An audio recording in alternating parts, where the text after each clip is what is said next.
Okay, everyone, I think we'll get started. Hi, everyone. My name is Nicole Cork. I am the Senior Association Manager of iHEA's activities.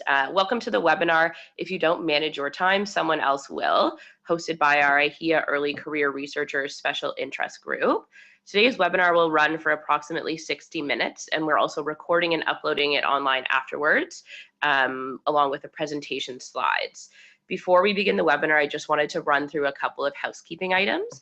If you experience any technical issues during the webinar, please write them in the chat box at the bottom of your screen, and I'm happy to assist.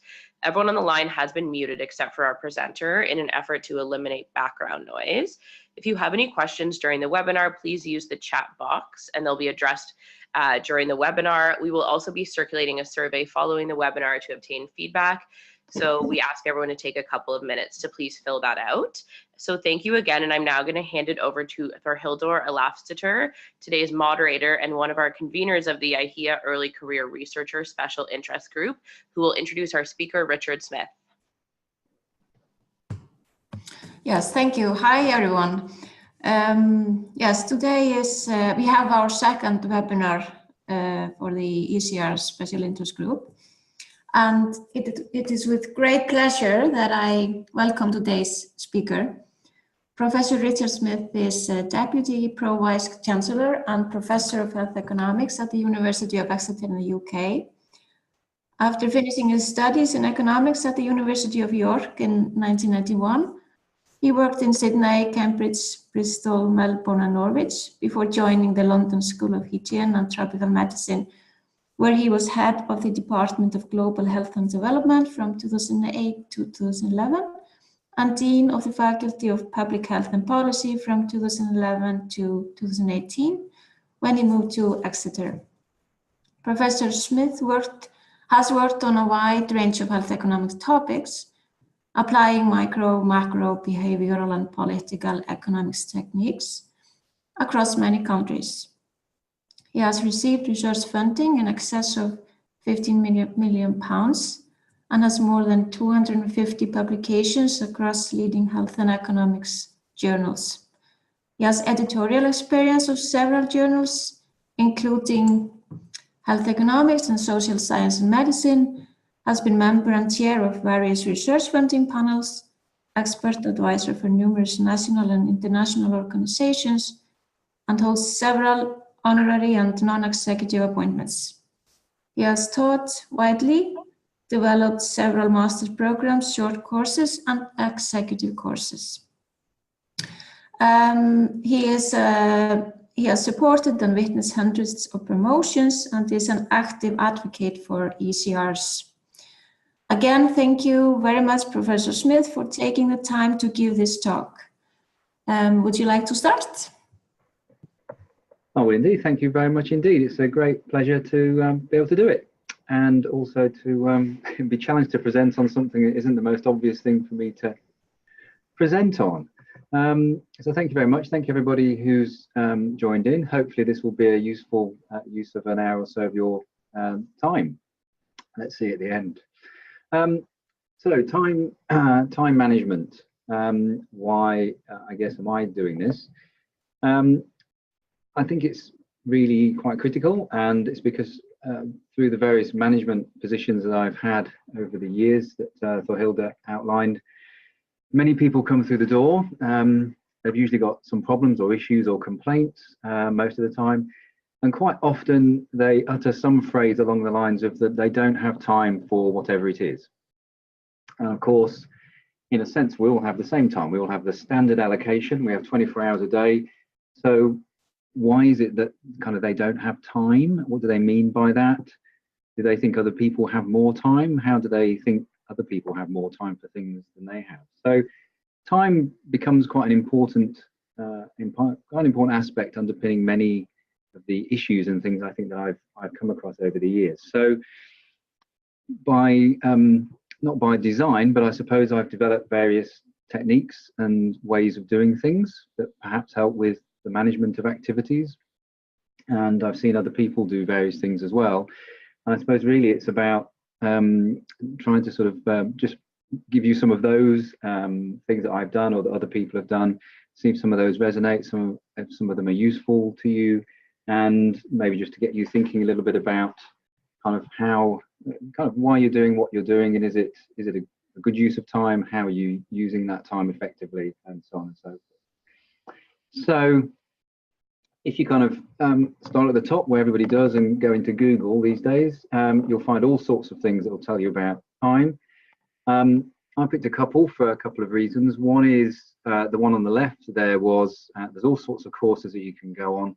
And this one was about being not just effective and a successful academic, but being a happy one, which kind of felt amusing at the time, but I think actually is really quite important, because it's really about kind of, are we using the time to do the things that are going to make us happy, as well as make us effective, and as well as making us successful. So I'm going to talk a little bit about priorities and values in a moment, and that's kind of what that comes from.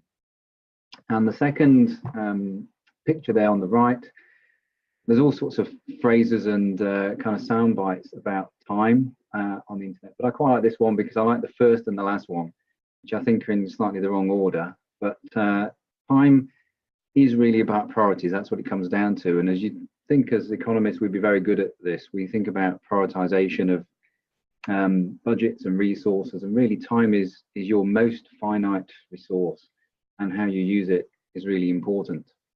But time is about priorities and what you've prioritized doing, not that you don't have enough of it.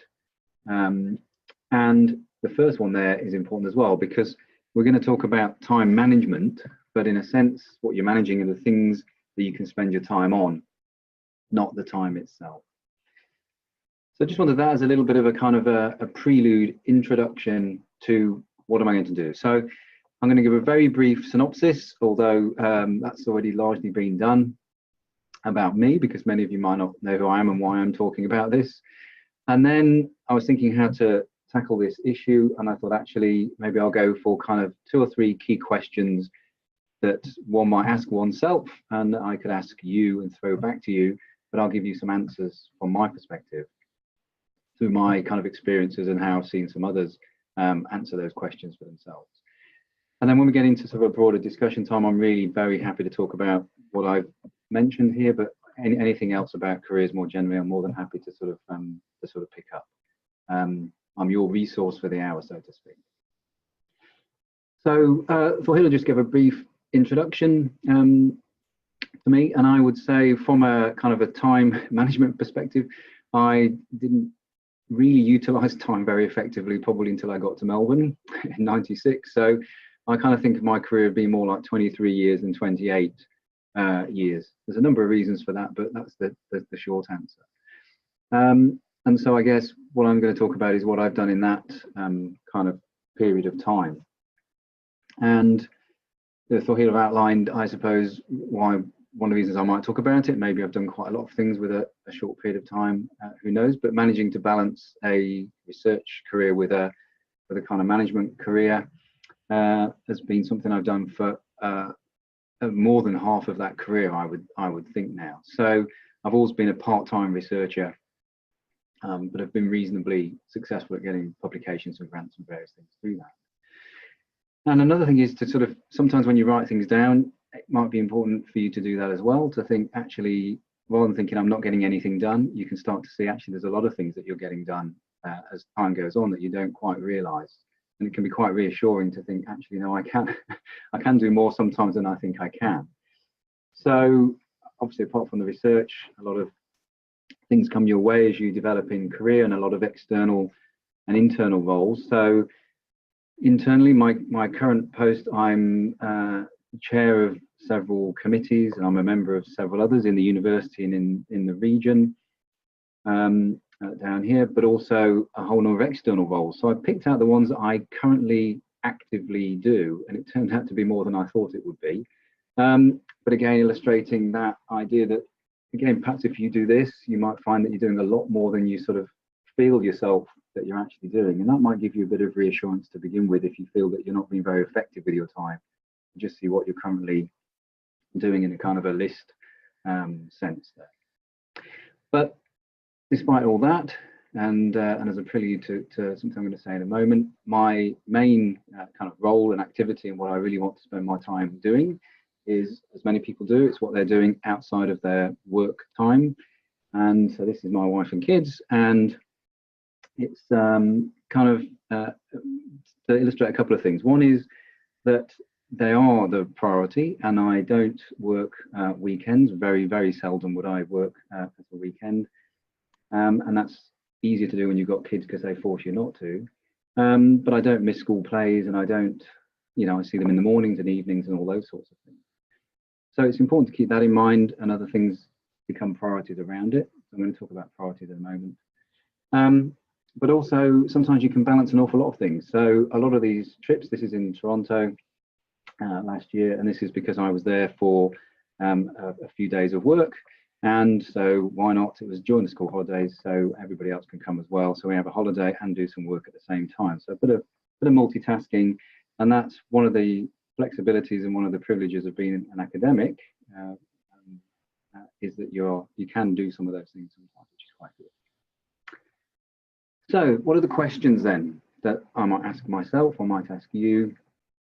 I think to think about how you're spending your time. First is, what are you actually spending it on?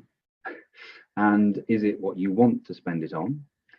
Then the crux of it, and what people usually want to know, but is actually, I think, the second question in order, which is then how can you reduce the time you spend on some of these things, the things you don't want to? And then an oddly phrased one, but the third question is then, even with things that you want to do, can you do them more effectively? Can you use, in a sense, less time on some of these things? I'm not talking about spending less time doing things with the kids. I'm thinking about less time doing things at work so you can get more things done. But it starts back at this thing about the values. So in a fairly existential sense, it's kind of, are you doing what you want to be doing? So, time management, anything I'm going to talk about here is only going to take you so far. If really you're in the wrong occupation or wrong place in your life, then in a sense, being more effective and efficient doing it maybe isn't going to help you that much. Really, it's more thinking, actually, is there something more major that I need to do here? And time management, in a sense, won't help you do that, of course. So I'm going to assume that, that we're mostly talking about our work activities, and that essentially we're in the roles that we want to be in, or we're in the careers that we are most likely to be in. And so we just want to become much more effective at those careers. We don't want it to eat too much into our non-work time, and the time we do spend at work we want to make as effective as possible to help with our promotions and careers, and to do more with what we want to do. So that's quite critical.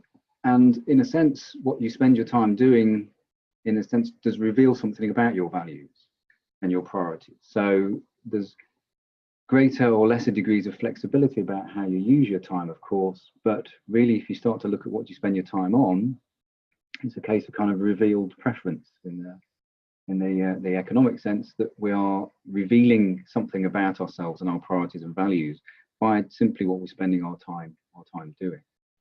So as a very short example of that is, I spend quite a bit of time talking with members of staff in my current role and my previous two as being head of department.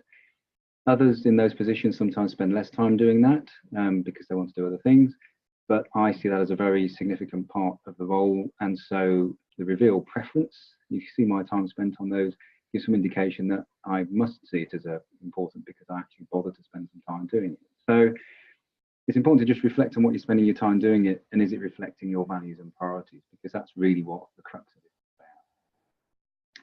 In a practical sense, my suggestion, what I've done and I've seen other people do over the years, is at some point, even if it's for a short period, is to actually catalogue how you are spending your time.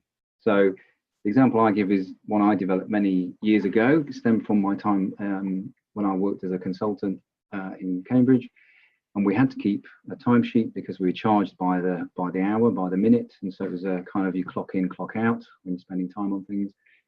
And it just got me kind of into this process, and I've kept one for the last 20 odd years, and it's been very useful. I'll tell you why in a moment, but just to give you an illustration. So I took a snapshot from, this was November, so I joined the London School of Hygiene in June 2007. So this is after I've been there a little while. So I was kind of a fairly junior professor, I guess, at that point. And this is a fairly average week. which I just kind of classify by the day and then by core activities. So the teaching I did was MSc related teaching. Other teaching is kind of examining PhDs or something. PhD supervision, I had a couple of students at that point at school.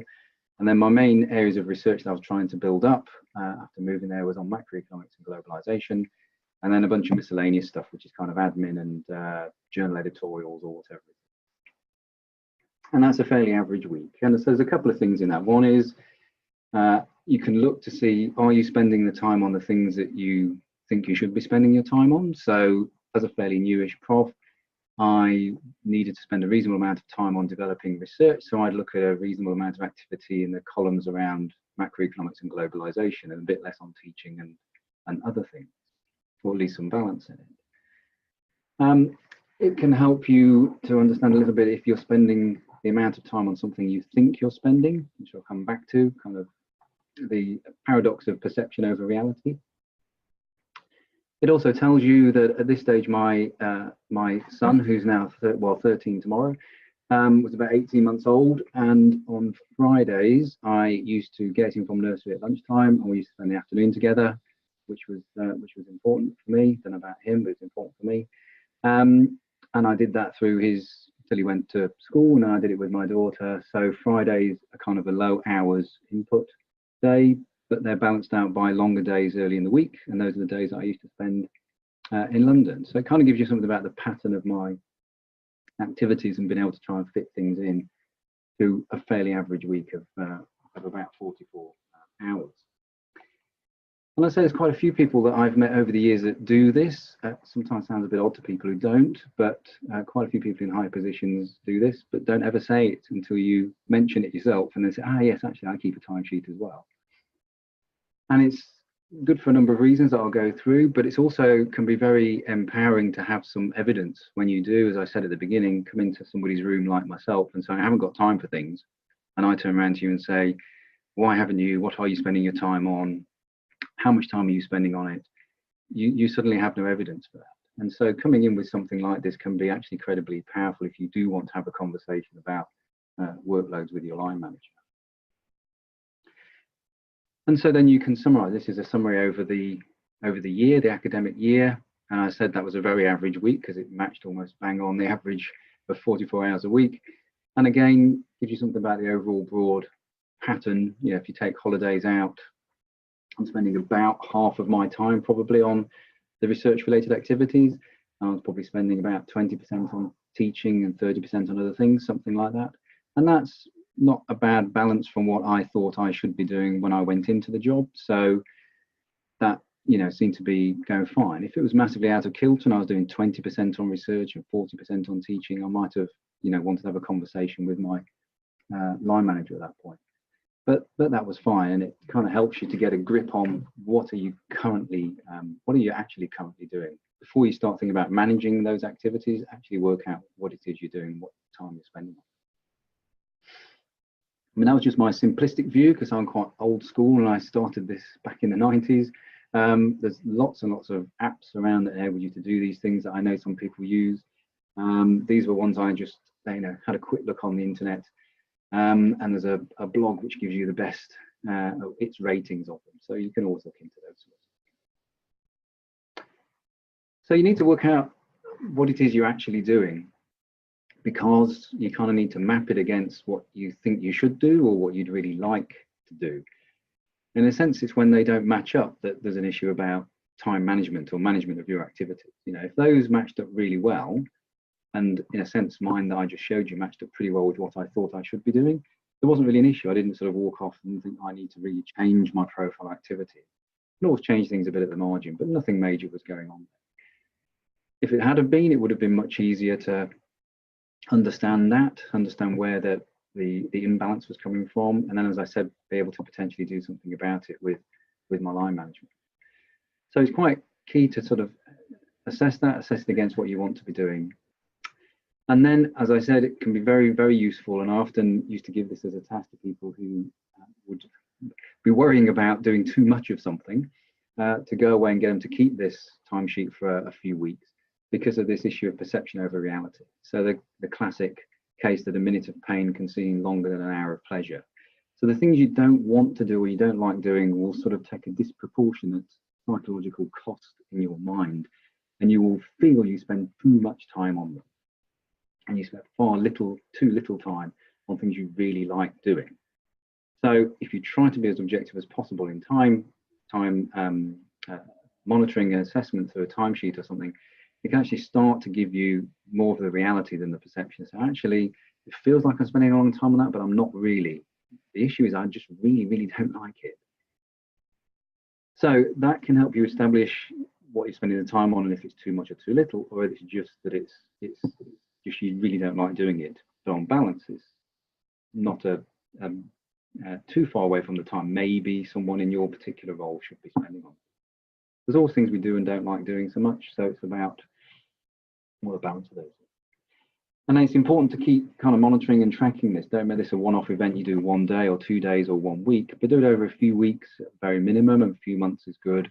But you know, I've been doing it for many years. It doesn't take long to do, and it kind of keeps you a little bit on that right track path.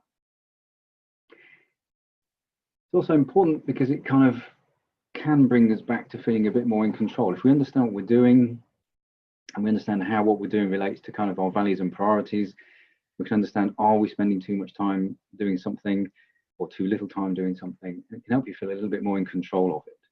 And often it's kind of control that really is, you know, the issue with a lot of this, and a lot of stress comes from, you know, lack of control. So I do more hours than the 44 now. I do something like 50 to 60 if I show you a typical week from this last few months. But actually most of that is what I'd say under my control. 90% of that is probably what I want to do. I could work less than that and I wouldn't be fired. So it doesn't seem unmanageable or stressful because I'm, in a sense, voluntarily doing that because I want to, I enjoy it, I feel it needs to be done and should be done. So it's not so much even about absolute time, it's about kind of the control and if the balance is right. So it's important that we get that sense, but also start to think about how, if we want to rebalance, how are we going to do that? So on to the second point there. So if there's things on there that you don't want to be doing or you feel you should be spending less time on, what do you do to spend less time on them? So the first because it's very counterintuitive, which is if you want to say no to something, say yes. What I mean by that is if you're clear from your values and priorities and where you want to be, the things you should be doing and that you say yes to, it gives you a much better foundation for saying no to other things.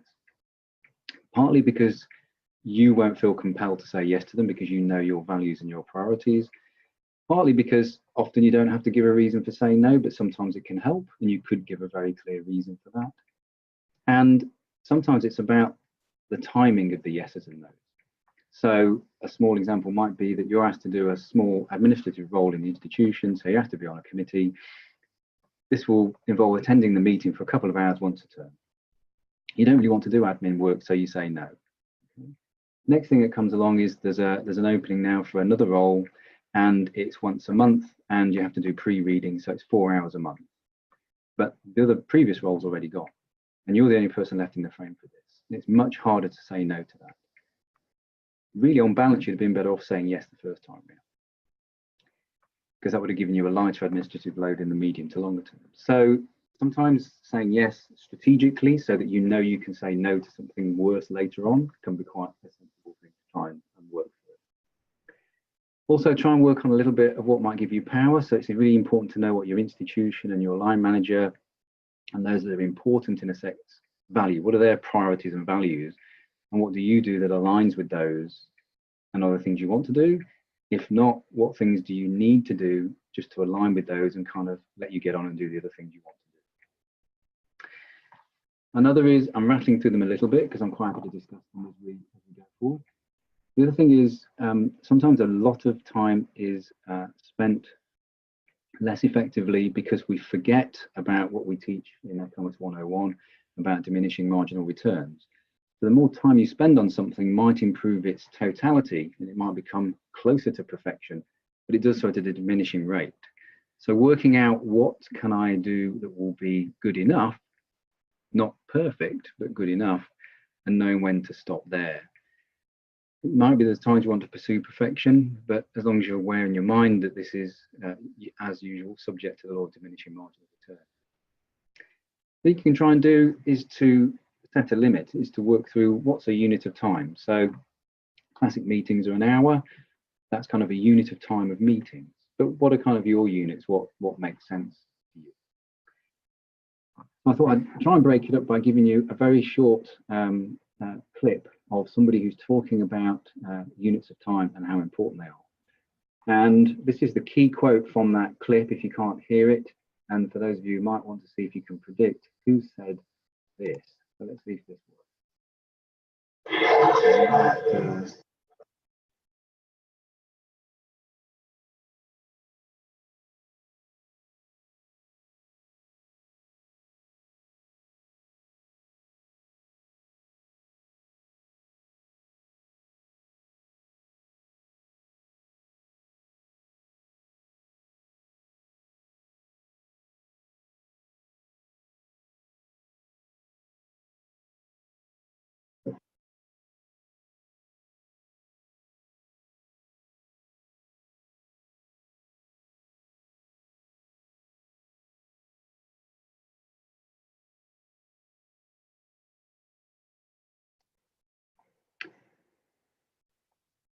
Okay, so that's about a boy. It's Hugh Grant's character. But again, he's kind of looking at managing his day by breaking it up into particular units. And his units are half an hour because that kind of works for him. Again, it might be that you kind of think of your units of time and start making some mental allocations to them. In a sense, kind of using a timesheet as a proactive tool than a reactive one. Saying, so rather than working out that I spent 4 hours on something, proactively say I'm going to limit myself, I'm going to spend 2 hours on this week, and just limit yourself to doing that. So another few things, kind of fairly randomly, but some things that seem to interfere and people come along with discussing. Emails, I'm overwhelmed with emails, too many emails, haven't got time to do my emails. I spend all my time doing emails and I can't do anything else. What is it about emails? So a number of ways of approaching this. Mine is the one that says handle them once. So when you open one, you answer it, you delete it, you forward it to someone else. So admittedly, you need someone to forward it to, or file it. And that can be filing for keeping, but it also can be filing for action later. So if it's a paper to review or paper to comment on or make some edits on, what I'll probably do is I'll save the paper in my kind of to-do this week or to do within this month kind of folder, and so I can put the email somewhere. So I don't have emails going off the end of the screen almost ever, and usually by sort of a Friday I've got maybe one email left in the inbox. Other people I know divert them, so they never look at their own emails at all. That is pretty difficult when you're early on in your career, I admit, if you don't have a PA to do that. Others just ignore them, not completely blanketly and unsystematically, but systematically ignore them and say, well, people will send it again if it's important. People, in my experience, tend to get used to that system, and so they know that's what you're going to do. Others I've seen do auto reply that kind of gives you a call center type system of, you know, if this is about papers, send it to this email address. If it's about grants, send it to this email address. If it's about teaching, send it to this email address. Which kind of just, I think, delays the issue, to be honest, but it obviously works for some people. How specific times of the day to respond? I've worked with several people over the years who just kind of respond between 9 and 10, or 4 and 5, or 8 and 9 at night. And this is the only time they have their email package open to even look at. That can help. Certainly try and avoid getting into chains. So try and avoid too much of a dialogue and discussion happening on email, because sometimes that can soak up activity and time quite a bit. And use of portable devices is a double-edged sword. I really like the fact that I can now get email on a phone that I couldn't do years ago. Because if you're standing in the queue waiting to get on the airplane, you can check emails. If you're standing in the queue at Starbucks to get a coffee, you can check your emails, etc., etc. So I find it very useful. Other people, my wife included, don't like it because they feel constantly harassed by these things and prefer to be able to actively decide when they're looking at things on their computer rather than on a portable device. There's a number of of methods, and you might want to try one or two and see what seems to work. Social media, I can't say much about because I'm not really very good at that. But I do increasingly see that as a part of your career. And if I was an early career researcher, I'd be definitely very social media savvy and involved. I guess what I would say is try and treat it like another activity. So prioritize what are you actually using it for? What's the goal and the aims? Maybe specific times of the day and allocating kind of units of time to this, because otherwise, you know, if it's like me and YouTube, where you can suddenly find you've been on there for an hour without realizing it because you've been directed to all sorts of interesting things, might again not be effective use of your time. So you want to try to limit yourself a bit. And part of that might be being selective on the platforms. And one of the things I do is try and get consolidated feeds, and I kind of treat it like other reading material. I try and kind of read material on Friday, kind of winding down, kind of end of the day on Friday to look at reading material, and that's kind of where I would. Other thing is meetings. Take all my time up. I can't do anything else. I'm constantly going to meetings. So one is the units of time. Try and reduce the time. Standard tends to be an hour, but there's an awful lot you can do in 45 minutes or even 30 minutes, and it would still work fine. So it depends what sort of meeting it is, but you can maybe try to do that or suggest that to people that you have meetings with. I know a number of people who do meetings standing up or walking, and for some reason, which we can't quite figure out, that does seem to make them quicker. They may appear to be quicker or appear to be slower, depending on your view of walking around, but they certainly do physically go quicker and spend less time meeting. Important to decide the purpose and kind of stick to it. There's always a temptation to sort of wander off, and that is often down to the chair, and sometimes they're letting it do that for a reason, but quite often they're just letting it wander for no reason at all. So if your chair, try to keep to agenda, try and keep it quite tight. But if you're not the chair, then don't feel too intimidated to sort of take over in a very nice and unthreatening way, but kind of you might want to indicate at the beginning that you definitely have to leave when it says it's going to finish, so hinting that you'd rather it not go over time. You can bring them back to the focus of the meetings. This is a lovely conversation, but what about this X that is actually on the agenda? So try to manage it yourself a little bit if you're not the chair as well. So the third question is kind of a little bit like the second one. It's about using less time to do things. So a lot of what's preceded this will still apply. But even if you're just doing all the things that you want to do and not things that you don't want to do, what can you do to actually get a bit more out of that time you're spending doing it by being more efficient? So with time and practice, of course, with anything, the more you practice, the better you get at it. So just over time, you will become more proficient at writing, for example, or teaching. You get more confidence, which gives you more efficiency returns, actually, in a same sort of way. But there might be things you want to do to make sure you do that. So I know a few people over the years who've invested some time in learning to touch type, because realizing most of the time was spent at the computer. One of the skills that actually becomes really useful in terms of time is being able to type really quickly. So that was a good investment to help them become more efficient at writing papers, was just be able to type quickly. But remember what I said before about the diminishing returns. So again, even if it's things that you enjoy doing, there'll be an optimum point, and try and work out where that is. Sometimes you're not quite there yet, and even though you're enjoying it, you're finding it's getting very diminishing returns. Don't be afraid maybe to just go and do something else and come back to it. So the adage, well, the English adage about the change is as good as a rest. If you have a few things on the go, then you can become effective overall, because you're always doing something useful and something you should be doing and something you want to do, by mixing and matching a bit. Just having one activity that you solely focus on can sometimes be a little bit counterproductive.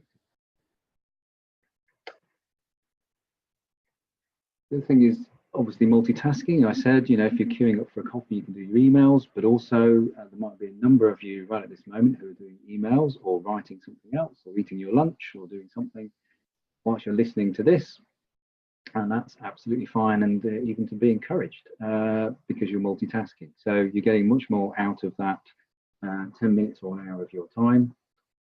Writing whilst traveling. So, you know, you have different choices. On long haul airplanes, you can watch films, or you can write something, or you can examine a PhD. What is it that you want to do at the time? What's worth doing? And even just thinking whilst you're walking along. And sometimes that can be sort of idle thinking, or you can actually have scheduled, you know, I need to give this some thought. When am I going to do that? Oh, well, actually, if I don't drive somewhere or use a bus, I could walk. It'll take a bit longer, but actually I could use that time to really think through this particular issue. Delegation in teams, even if you're doing them, you know, I'm assuming probably research that you really want to do, you can go so far on your own, but you should be able to go way further if you've got a team, and that can be team of peers as well as team in terms of a line management sense. So again, you know, being economic about it, remember things about comparative advantage, try and bring your skills, get together with others with their skills, and encourage yourselves along. And particularly writing partners, I think, is really critical at any stage, but I certainly benefited hugely from that when I was a junior academic.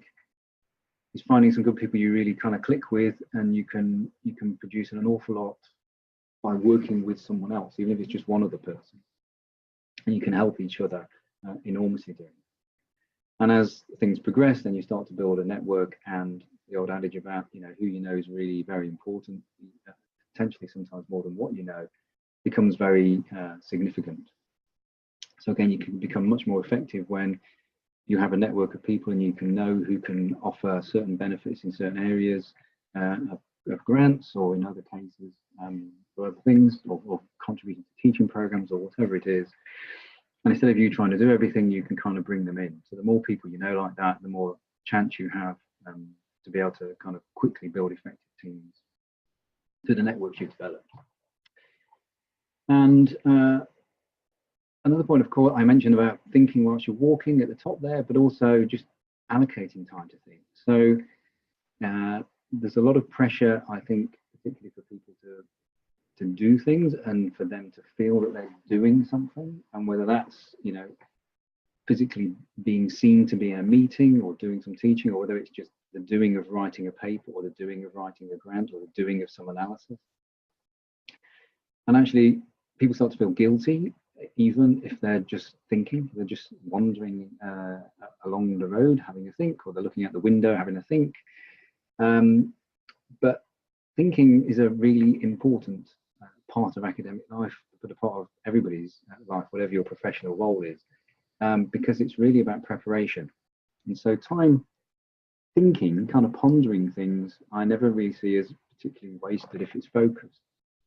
It's invested because it'll help you in the long term. So this is a picture of Abraham Lincoln, who famously encapsulated this by saying that you gave him 6 hours to chop down a tree, he'd spend the first 4 of those hours sharpening the axe. So he wouldn't be attempting to chop the tree down at all for the first 4 hours. So what he didn't say, but what I'd like to think he said, was then it would only take him 30 minutes to cut the tree down, because his axe would be so sharp, he'd just slice through it without any trouble at all. And he'd have saved himself 1.5 hours out of the 6 hours you'd given him, because he'd spent what looked like a disproportionate amount of time in preparation. So don't fear thinking, because thinking, if it's focused in the right way, is investment in reducing the overall amount of time you might be involved in.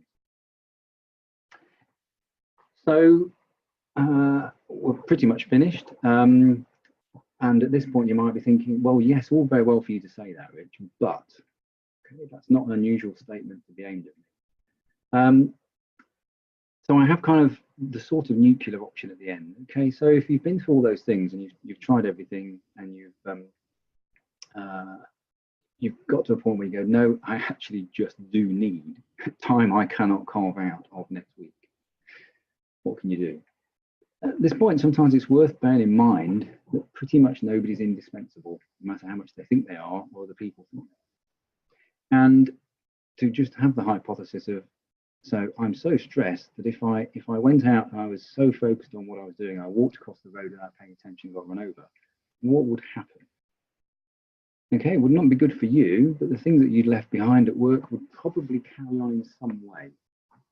And the institution wouldn't collapse, it wouldn't fold, everybody wouldn't be immediately out of a job or anything. Okay, it would create some problems. People have to cover maybe something to get postponed or cancelled or whatever it is. But that would happen. And so a number of times even I've advised my own staff to go and do this because I just cannot get them to go and spend some time on something, is just pretend you're ill for the week and don't come in, and just stay home and do this thing that needs doing, and we'll just sort everything else out and we'll pick it up when we get back. Now, I really do say that's the last resort because I'm aware there might be some people on this webinar who I do line manage. That could be interesting. But it's really just to sort of get over more the principle of the fact that no matter how much you're feeling pressured, that you have to do this, and it's, you know, terrible, that just take a step back from it and say, well, what if something really bad happened? What if some sickness happened? Things would work out. So the ultimate is that you should be able to work things out well. So final slide, and back to my kind of Googling things. And there's lots and lots of statements. Some of these are kind of interesting too, but really just to kind of flag that one in the middle, because again, that's kind of where I started off, which is, don't say you have enough time. You have the same time as everybody else. And some people have done some amazing things with their time. I wouldn't even begin to suggest I was myself with them, in case you're thinking that. But people can do amazing things with the same physical amount of time. And so it's a question about how we're managing and using it. So kind of summary, that quote's kind of at the core. So think about the big question. Are you, broadly speaking, doing what you want to do with your life? And then if you are, then it's about managing the activities within that as best as you can. It's really critical to just map out and work through what you're spending your time on right now. Compare that with what do you think you should be spending your time. And the gap there is the kind of the challenge of how much time management, in a sense, you have to do. And if you do have to do some, there's all sorts of ways that you can, all sorts of things you can do to reduce the time you're spending on those things that you don't think you should be doing, and kind of trying to bring it more into alignment with what you should be doing. But then remember, even when, if things are totally aligned and you're doing exactly what you should be doing, there might be a way of getting more out of that time, even doing the things you're doing by undertaking some of these particular things that I've been talking about. So that was what I wanted to say, which I think probably took a little bit longer than the half an hour I think I was asked to do. So apologies for that, but I'm very happy to talk about anything at all. Over to you.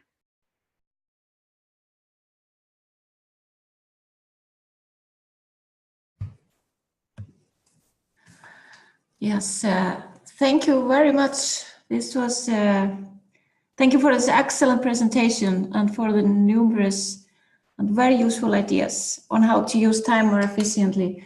For me, it was very inspirational, and on top of my mind, at least, is to start using a timesheet again. I used to do that in my PhD studies and found that really useful, and lots of other ideas. If there are any questions, please don't hesitate.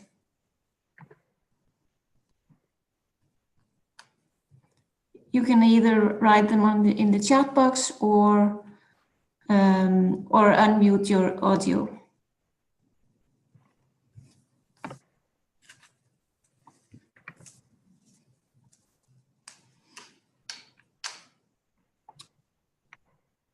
I'd like to say I also like the idea of handling email once. I think that's something, it's very efficient if people get used to that. Yep, so I'm just looking around to see how, am I able to see if anybody's chatting? Or have I kind of missed the bottom? So there's a question from Chris Sampson. Do you have any rules of thumb for an optional amount of time to allow for miscellaneous administration? That's a brilliant question. So I think there's a number of ways of looking at that. One is it depends what role you're in. So if you're in a role that should require some very specific amounts of admin, I guess it's you will be spending a bit more time on it, but also allocate those to different tasks. So I do a lot more what you might call admin now, of course, in management type jobs. So my timesheet looks a lot different now in terms of the kind of the miscellaneous column has several columns under it in a sense, which is according to am I doing stuff for HR, am I doing stuff for college executive or whatever it is. So one is to split it out. I think if you've got something that's just very miscellaneous, like that is like miscellaneous admin or miscellaneous other, I mean, I would worry if you're getting more than 10%. If you're doing that, then is there something discrete in there that becomes its own kind of little entry in your timesheet? If not, if you're spending 20% is basically a day a week, spending a day a week doing things that are really miscellaneous, well, there might well be something in there that's specific, and you could start to incorporate that in your thinking.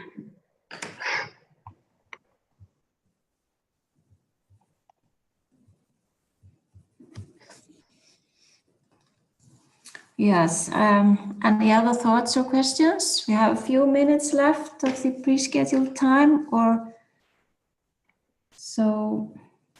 If there are any other comments.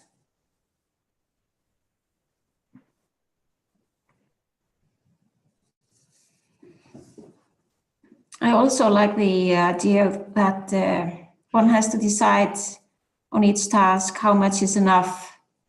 I think there's a lot of time that can be spent on trying to push to get to some level of perfection, but maybe that's more of a challenge for, in particular, in the early stages of the career.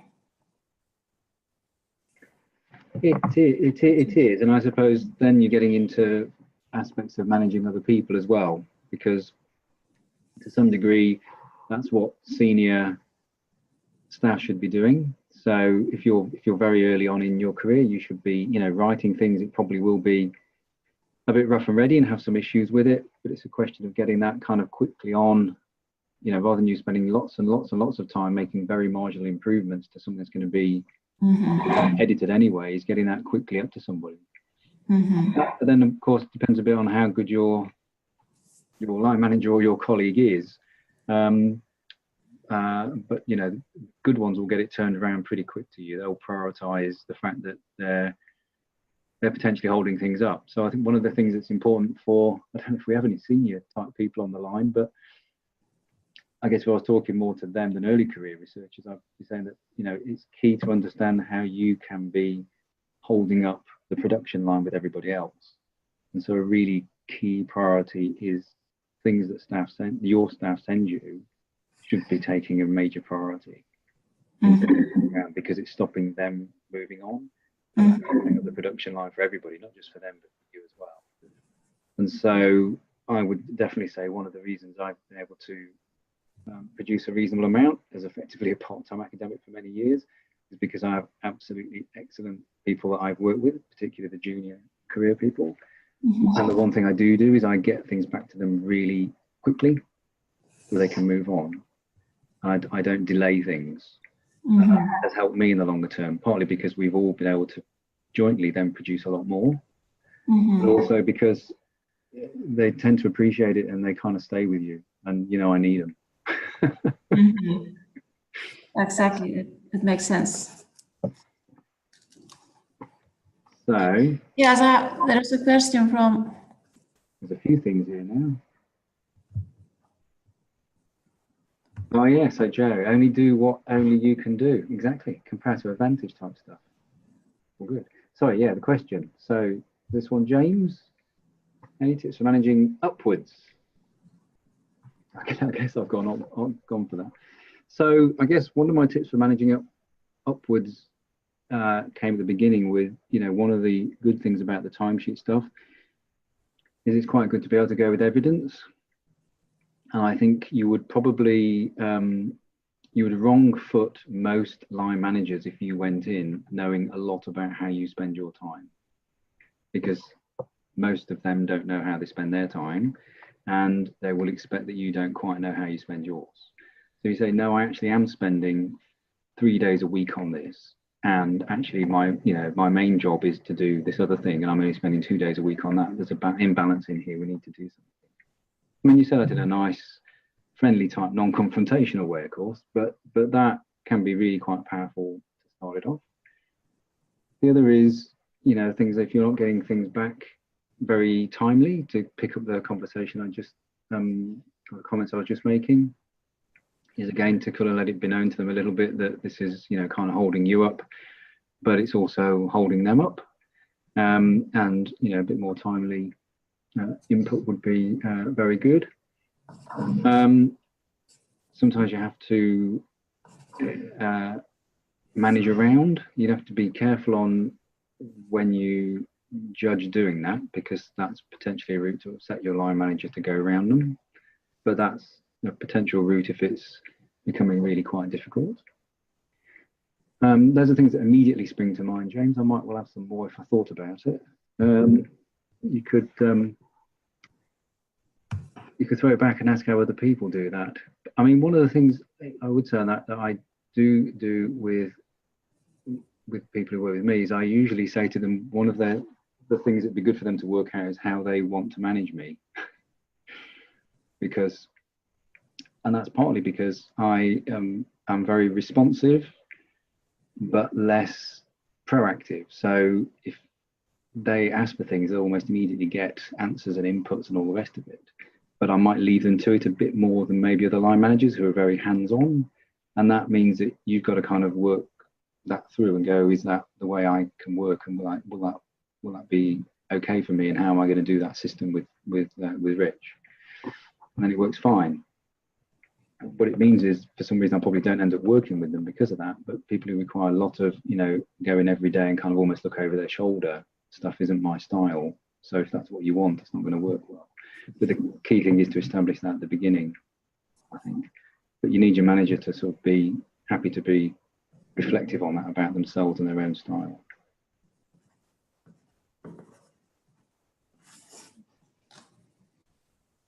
Yes, thank you.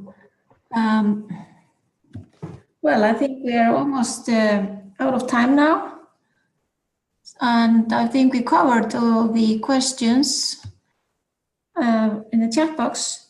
So I'd just like to thank you again, Professor Richard Smith, for an excellent presentation and for sharing with us numerous very useful ideas and your experience and ideas on the topic time management. So thank you, everyone. Goodbye. Good. Thank you.